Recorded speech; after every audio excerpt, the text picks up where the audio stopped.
Hey there, Total Fitness Bodybuilders. It is your muscle building coach, Lee Hayward. And right now, I'm actually here with one of my coaches, Dan Lok. And the purpose of this video is to talk about the benefit of having a coach and mentor to help you with whatever it is that you're trying to achieve, be that bodybuilding and fitness, be that improving your business. And that's what I'm here with Dan. Dan's helping me with my business skills.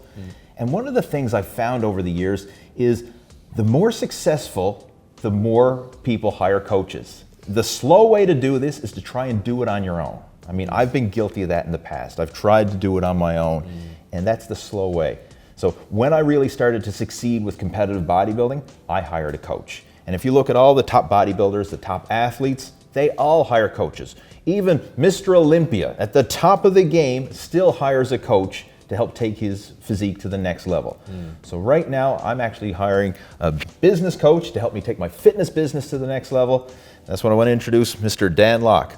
Now, if you haven't already done so, we did some videos earlier where we went into talking about Dan's story, talking about some other things. So if you haven't already watched those previous videos, go check those out. I'll have them linked in the video description below, also up in the cards. So make sure to check out those previous videos first.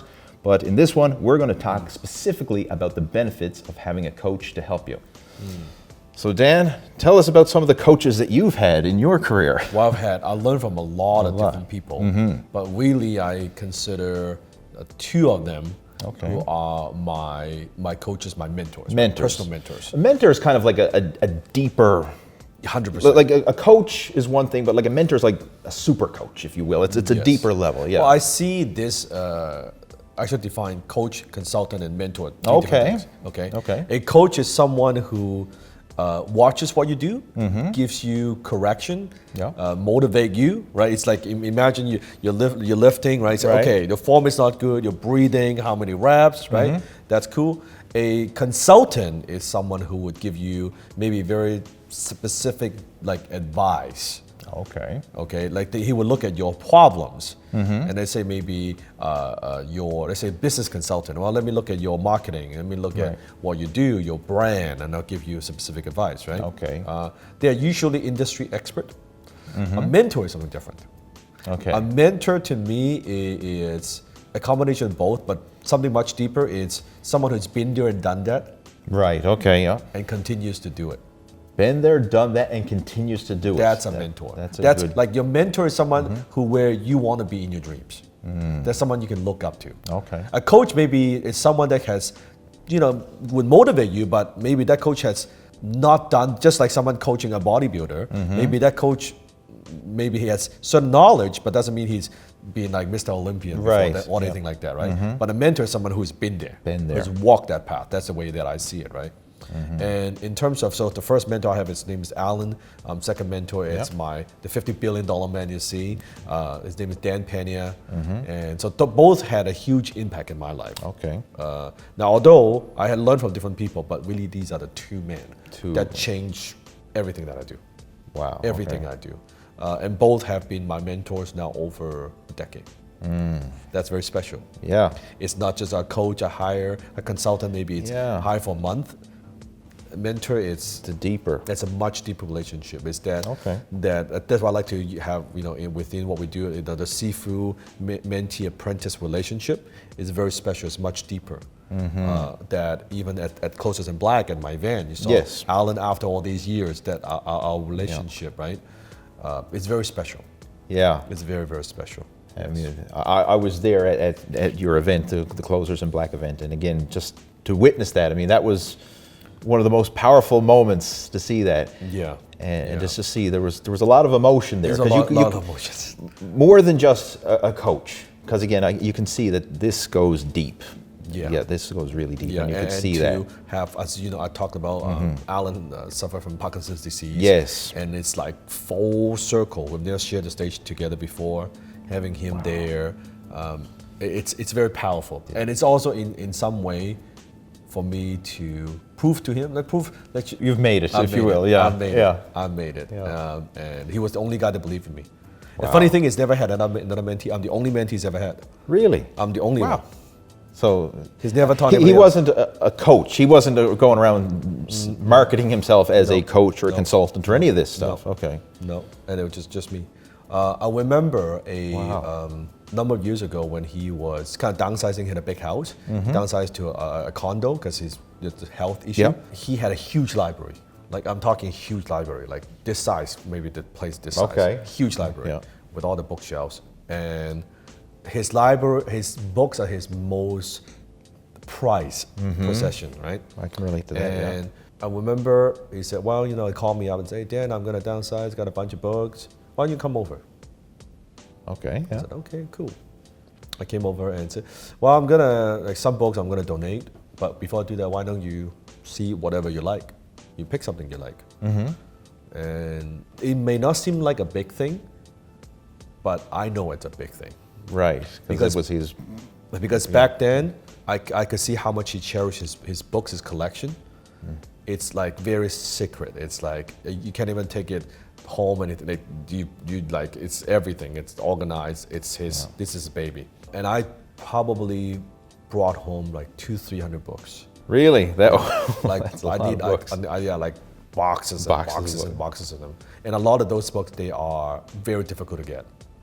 Like you can't even buy them with money. Like he's collect them over like whatever 20, 30 years, right? So are these mostly business, personal business development books, marketing books, marketing? some personal development books. Okay. Different things that he has collected over the years. So he gave that to me. Yeah. And I took it home, and I still remember I looked at him, he looked at me, and he says, nod his head. Yeah. It means a lot to me, because I know what he's saying. What he's saying is, now I pass on my knowledge to you. It's like the Jedi and the Padawan, right? Yeah, it is like that. The books, that's what that's symbolized. Right. Because that's his most prized possession. Wow. Just passing it on. It's just right and so that's why I have all those books in my library. I cherish those. Yeah. Very, very special relationship. And this was a relationship that was formed over a decade. Over a decade. Right. So it's over very a decade. deep. Over a decade for sure. And he's seen me going through different things and ups and downs and ups and downs. He's seen all of that. And now with what I do, he's very, very proud. And you can see just the emotion we had. And maybe because I didn't have that father figure, so he's kind of like a father figure for me. Okay. Which, because really, when I was building my career, Yeah. no one believed in me. No one believed. No one. Like everybody, no one believed in me, right? But once you're successful, then people thought, oh, you know, I knew you would make it. I always knew you could do it. Yeah. Fuck these guys, right? Like they always say, oh yeah, I knew you got potential. I knew you would make it. Yeah, right. No. It wasn't like that at all. So like, how did he really impact you? Like, when you went to, like, how did you get to meet Alan, for example? Like, it wasn't you hired him or anything, because he wasn't even marketing. No. So it was interesting, yeah. So we were talking about how we had these magazines, right? Buying Home Business magazines. Home Business Opportunity. Home Business Opportunity when I was like really young. 19 years old, whatever. Yeah. So I probably still got them home. You still have them? I don't throw that stuff away. Okay, like that's good. I keep that. Yeah. So I was getting a lot of like junk mails. Right.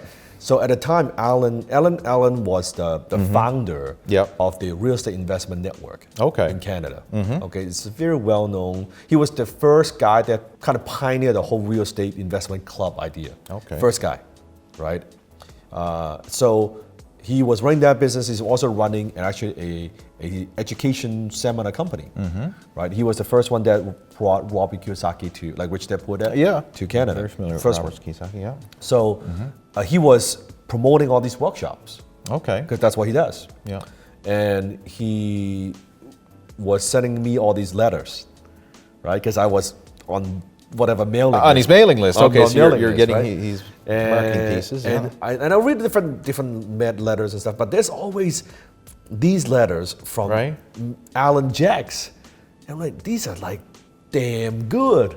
These letters are so good. I was always read the stories and it's so fascinating. I find it fascinating.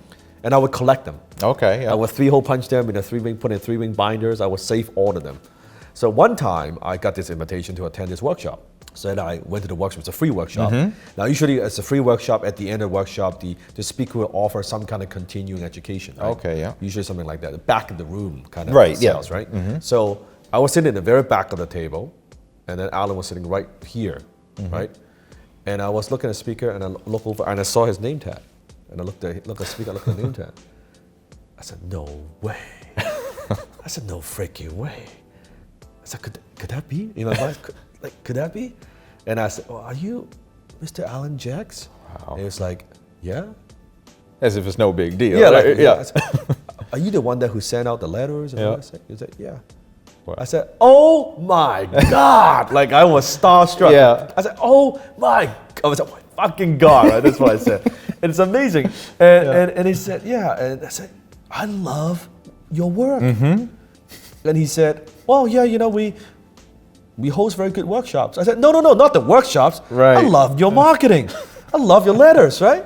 And he was first like a little bit shocked because Sure, he wasn't expecting, like, who's this young Asian dude, like stalker or whatever, what I don't is know. going on? Right? He's like, whoa. And I was like, no, I love what you, oh my God. I save your letters, I feel you'll punch them. And I talk about, he knows I was talking about different letters. Like, this kid, like, read my stuff, right? Right, yeah. And I said, oh, this is amazing. And I was so loud. The speaker was like, shut up. Like, I was yelling from the back. It was so loud, right? So this was in a live event. Live event. And you're in the back, I was like, oh my God, what the hell, man? And finally, I said, and then I asked the question, changed my life. Right. I said, Alan, can I buy you lunch? He paused. Buy you lunch. He looked at me. He said, what the hell I gotta eat? What the hell I gotta eat? And that's how it started. And it was still we met. I went downstairs. So the conference was upstairs, right? Right. We went downstairs. We went to a little restaurant within a hotel. Yeah. We sat down like this, and the first thing I said to him, Alan, I'm very honored that you let me invite you to lunch, but I gotta be very honest. Like, I'm pretty tight financially, so like, I could buy you lunch, like you get a drink, a hamburger, I'm okay. You get a steak or anything like that, then I'm not so sure if my card will go through, right? Like I'm that honest, right? That transparent, and he just laughed. He loved it. He absolutely loved Wow. it. He laughed and he said, "Don't worry, kid. I'm not that hungry, right?" You know? and then we talk. But funny things afterwards, that lunch, that's how we started a relationship. Yeah. But then I was stalking the guy because I asked him, "Can you be my mentor?" And things like that. He said, "No, I said, I've never had a mentee in my life." I said, "No way, I'm not a mentee." So I was stalking him. I actually found out where his home office is, right. and I would show up to his place. It's like it's crazy. I would be like standing outside the door, right? I was just stalking him. I said, "You gotta let me learn from you." And funny thing is, I was mowing his lawn. Okay. I was just doing shit outside the house, so I would do something for him, right? I didn't know what to do. Adding value one way or another. I don't know what to do, right? Yeah. The wife actually thought I was mad at Alan because he thought I was some like secret child that he had outside with another woman or some shit like that, right? Because he thought, who is this kid? Right? What is going on 19 years? Like, it's really funny. But later on, he knew. And then finally, after months of begging him, he said, okay, fine, I'll take you on as a mentee. He made you prove yourself. He wasn't just going to take you on right away. But he never thought of, even it was very difficult. He gave me some rules that I need to follow. Good. Which I still follow. They would teach all my HTC students, right? Yeah. So you gotta follow these rules, which is no excuse, no opinion, and no victim, right? Those 3 rules, and he gave me that rules, and it was great. I worked for him for 1 year for next to nothing, but I got my $1 million years education from that 1 year. Wow. It taught me a lot of things. I didn't learn that in school. I learned it from my mentor. Wow, that's a powerful story. I mean, that's... Yeah, and if you want me to share, I can share my second story with my mentor. That would be interesting. We could, yeah. Yeah, why don't we do that? So the second mentor, so after I accomplished some success, I was looking for the next mentor. Okay. Because I already hit now a certain amount of success. I want to go to the next level. Yeah, that's something you find with coaches or mentors or however you want to refer to people as. Usually they can only take you so far. That's like you're not usually going to stay with the same coach, the same unless mentor. the mentor is growing. But usually it doesn't happen. Usually it doesn't happen. Usually it doesn't happen. Usually you would, if you outgrew your mentor, then you may have to seek a new mentor, right? Right. And because of growth, not because like lack of the respect. No, it's you next level, right? And your mentor will be happy for you, right? If you go to the next level. So I was seeking the next mentor. Problem is now with my success, it's very difficult to find someone that I feel like I want to learn from. Right. Like this next person, I want to find that this is a person that I don't want to learn from for a month or through a 3-day thing. This is someone that I want to learn from like for years. They'll push me. So one day I was browsing on the internet, right, on eBay, and I came across a book. On eBay, okay, yeah. Right? And I saw this book. The title is Your First 100 Million.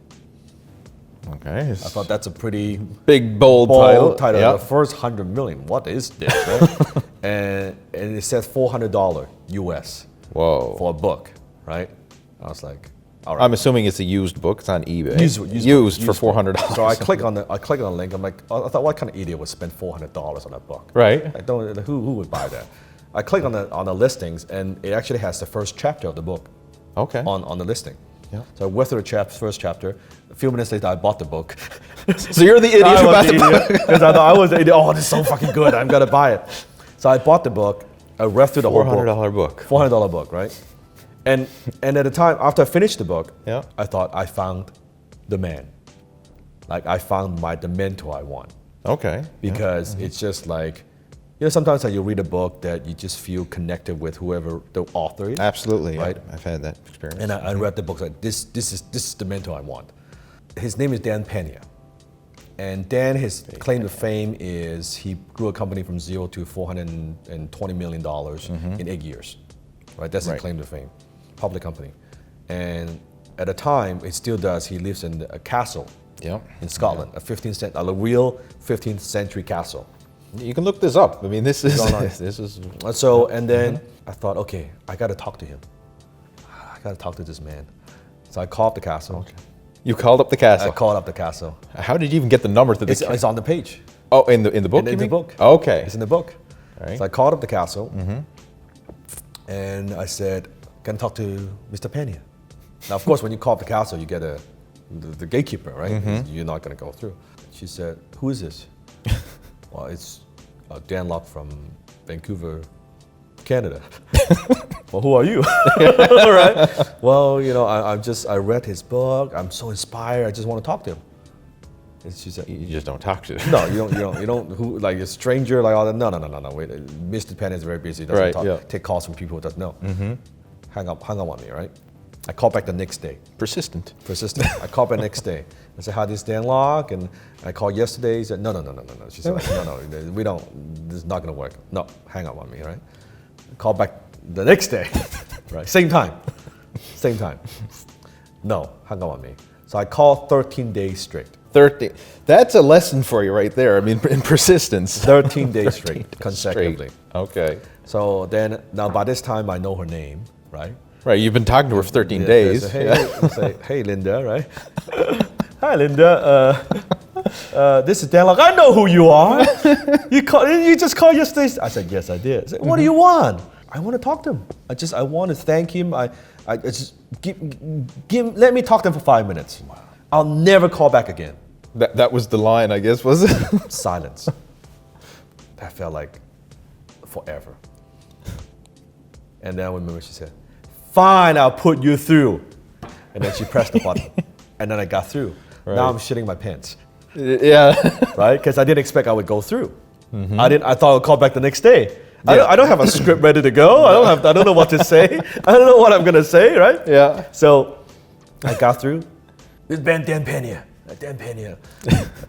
And I was studying. I was like, "Hi, Mr. Pena. This is Dan Lok, Vancouver, Canada, right? So what the fuck do you want?" That's like the first line. What the fuck do you want? That's typical Big Dan, right? And I said, "Well, very to the point." I don't. I said, and I was so nervous. I said, "I don't know what I want. Yeah. I just want to thank you. I read your book. I'm so inspired." And I was rambling. I don't know what the hell. I was just rambling, right? Yeah. And then he said, "You're that kid." That kid. That kid's been, calling every damn fucking day, bugging my assistant and stuff like that. "I'm so sorry. I'm persistent and all that." Yeah. And he chuckled a little bit, and then he said, You know what, kid? He still calls me kid. Right. The kid, next week, I'll be in Los Angeles, in this hotel.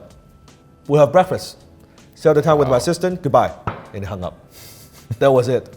That was our introduction. That was it, yeah. And now at that moment, I was thinking, well, should I go? Should I not go? Is it worth it? Should I get a flight? I don't know. Like I have all this doubt starts coming in. Yeah, for sure. Conflicts, right? Yeah. What's going to happen and all that.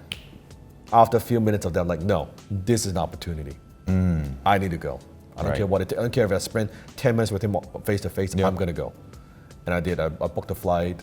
I flew to Los Angeles. I was sitting in the lobby. Yeah. He came down in the elevator, stairs. I have my red tie and my black suit, oversized black suit at the time. Don't even know how to dress yet.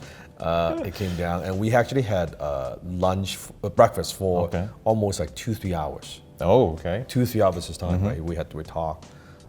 And he asked me, so what are you doing? What are you working on? I was telling him what I'm working on and stuff like that. It was putting me down. It's like, oh, this bullshit. It's like small business shit, like all that stuff. Giving you some tough love. That was tough as shit. Yeah, tough as fuck. He doesn't care. Anyway, so at the end of that breakfast, I asked him the question, can you be my mentor? Okay. Yeah. He said, no way in hell. That was not the answer expect. I thought we were having breakfast, we're bonding, we're He talking. invited you there. You thought, thought this is good. No way in hell. No way in hell. I'm like, why? Like, why not? Like, and he said, well, you're not ready. I said, okay. So when would I be ready? Yeah. I said, you're not ready. When you're ready, I'll let you know. That was it. And then from there, we actually kept in contact. We emailed back and forth. I gave him update what I'm working on. And I think it was about almost 6 months, a year, whatever, after that breakfast. Yeah. And then he said, hey, kid, you still want to learn? I said, absolutely. After 6 months. After like months. And then he said, well, I'm doing a castle seminar, a seminar in my castle, 7 days. Yeah. Maybe a few people will come. Why don't you come? Wow. I was like, cool, that's nice, yes. I'm like, yes, right? Well, what I found later on is actually the castle seminar cost 10,000 pounds. 10,000 pounds, which is probably 25K-ish, including like flight and everything. That's an awful lot of money. Yeah, like for me, even I was having some success, but I was making 6 figures, but still, that's a lot of money. That's right? a lot of money. That's a lot of money, right? So then I went, and that changed my life. That 7 days. Wow. Not just, the funny thing is, yes, like what I learned, yes, but it's more going there, staying in the castle, being in the environment. Because you gotta understand, I'm still, stretches you, I guess. I was living with my mom, in the condo, and now you're in a 15th century castle with a huge garden with his own 18-hole golf course that only he plays by himself, right? You have to understand it's a very different thing. Yes, absolutely. You have a crystal glass that's got his logo on it and all this stuff. And I'm like, the first day I went there, I was so uncomfortable.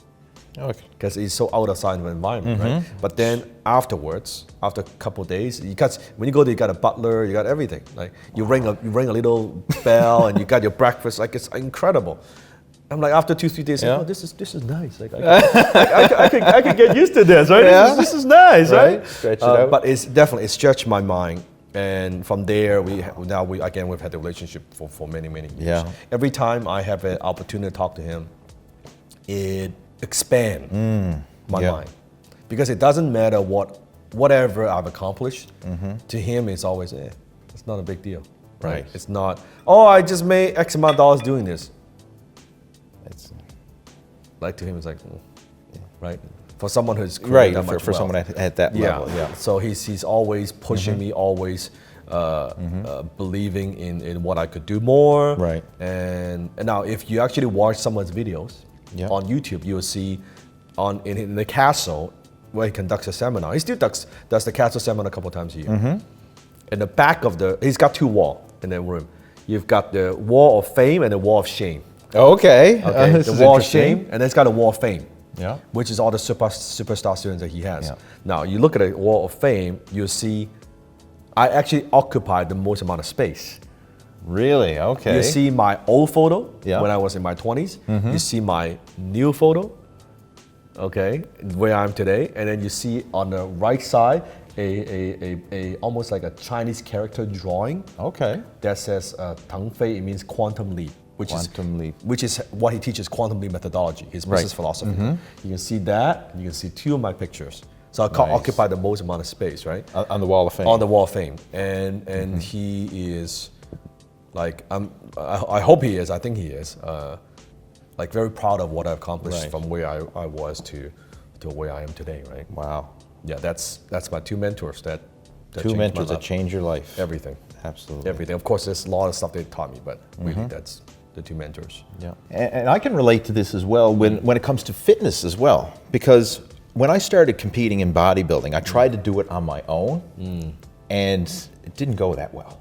But luckily, some of the local bodybuilders at the time, they seen my ambition, they seen my passion, the fact that I was doing it, and they took me under their wing and helped coach me. Yes. Now, you got to realize this is back in the day, before the internet, before everything was just a Google search away. I mean, the information was hard to come by. And I guess that's the same with you and these mentors. I mean, there was you couldn't Google search Dan Pena and see what he was all about like you can today. I mean, what you just talked about, I mean, I've done that. I've Google searched and read about the Castle seminar and stuff, and it's just fascinating. So I mean, the fact that you've done that is, I can see how it'd be a life-changing experience. Yes, a lot of people ask me if it's worth it and things like that. Absolutely. Wow, right? So I mean, you can see the parallels from getting coached in fitness and hiring a mentor, and as you grow with even your bodybuilding and fitness, or as you grow in your business, any area that you're working on, your mentors and coaches have to grow as well. Right. You know, like you could start off by hiring that personal trainer at the gym. He can take you through a few exercises, but then that's very low level. Once you need, okay, I want to get ready, like take my physique to a higher level, probably compete in a competition, or at least look like I compete in a competition. Right. Then that's someone else. You need someone who can master nutrition and training and the greater scheme of things. And then to take it even to a higher level, now it's a lot of the mindset, you know, because the physical side of things, like professional bodybuilders, they know how to work out. They know how to eat right. But it's a lot of the inner game. And that really changes the dynamics entirely. And I find 100%. That you need to get to higher and higher level mentors and coaches as you progress. Correct. I mean, to me, I have business. Yeah. I also have my martial art mentors. I call them my Sifu. Other mentors. One of my Sifu, the Sifu that I have now, who I just have so much respect for, that he taught me something that's very profound.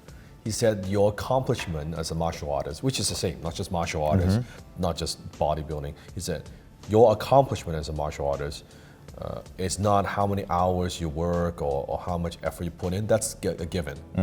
It's not what you do, it's who you learn from.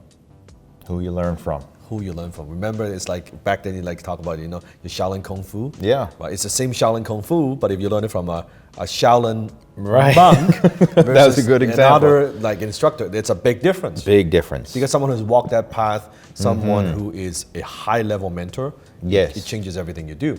And I believe that to be very, very, very true. Yeah. Very, very, very true. Yeah.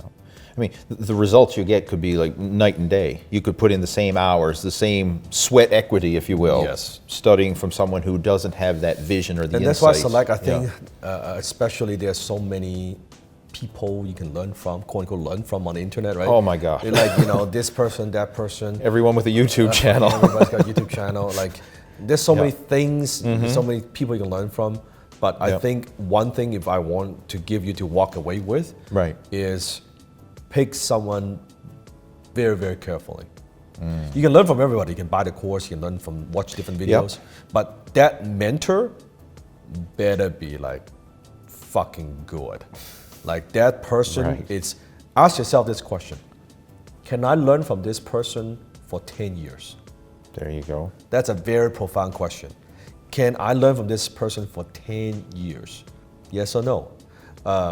Is this person where I want to be? Right. In number of years, right? Another question I like to ask is this person still growing? That's a good one too. Because you have some mentors where they retire and that's all nice. Yeah. But I don't know, like to me, a mentor is someone who is still going. Yeah. Who's like still growing, because then as you grow, your mentor is growing too. Versus if like your mentor is, just stays right there and like, right, this is cool. Yeah. This should be like that. Like you should be like trying to play catch up, and then your mentor's like, oh shit, it should be like that. You can feed off each other. Like you have your students growing. Well, you have to step up your game as the mentor. Yes, and that's partially when I have students, I have mentees. It keeps me sharp. Yes, it keeps me you sharp. Have to stay on your game. I gotta stay on your game. Like I gotta be growing. I gotta be learning, and that's beautiful. That's very. Otherwise, I get complacent, right? Yeah, it's very easy to get complacent. Believe me. When you have nothing, you have drive. When you got everything, it's very easy to get complacent. Absolutely. Because you don't really need anything. There's no thing, nothing you want to buy anymore, right? It's just now you need something else to drive you, right? Right. Yes. I can relate to that because with my own situation, I was competing in bodybuilding competitions, and I actually took a break from it in 2011 because I said, like, I've already won at the provincial level. I mean, I don't want to pursue it any further than this. I've done what I needed to do. Now I want to focus on the coaching side. And when I stepped away from the competition side, my training intensity just dropped a bit. And I said, well, that's okay. I'm not competing anymore. I'm just going to focus on the coaching. And then it just gradually drops ever so slightly. And then after several years, and then just recently, a couple years ago, my wife got pregnant. We had our first son. So that was a big change in lifestyle, obviously. So that was like I wasn't focusing on my training as much. And it just got to the point where all of a sudden I was getting comments on YouTube, who the hell is this guy? He's fat. What are you teaching us fitness information for? You're the fat personal trainer. And then I'm like, holy shit. I let myself go. And it happens ever so slightly. Like you don't really see it, but it just gradually. And then I said, you know what? I got to turn this around.